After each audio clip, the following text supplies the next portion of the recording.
خاندانی نظام کا متاثر ہونا اور گھر کے معاملات کے اندر خرابی اور فساد کے آنے کی ایک بڑی وجہ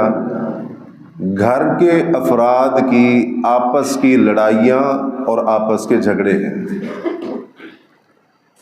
خاندان کس قدر مضبوط کیوں نہ ہو، یہ آپس کی لڑائیاں آہستہ آہستہ اس مضبوط سے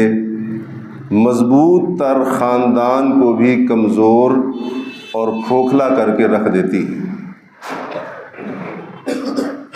جب گھر کے افراد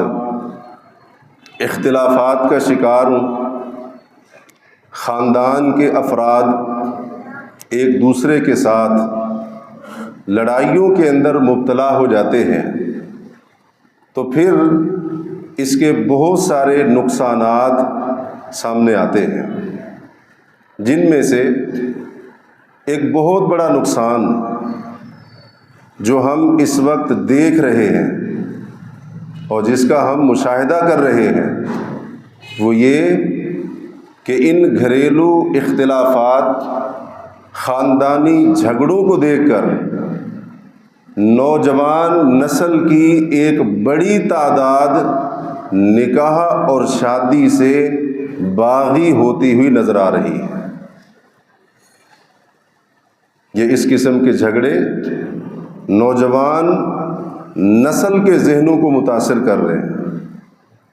شیطان اس نوجوان کے ذہن میں آ کر کیا وسوسہ ڈالے گا؟ اگر شادی اور نکاح کے بعد یہ لڑائیاں ہی ہونی ہیں، اس طرح سے روزانہ گھر میں فساد اور جھگڑے ہی ہونے ہیں،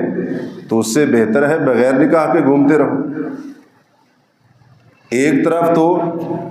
نکاح کے اوپر ہونے والے بھاری بھرکم اخراجات یہ نوجوان نسل کو نکاح سے باغی کر رہے ہیں، اور اس کے ساتھ ساتھ یہ چیز بھی نوجوان نسل کی نکاح اور شادی سے بغاوت کی ایک بڑی وجہ ہے۔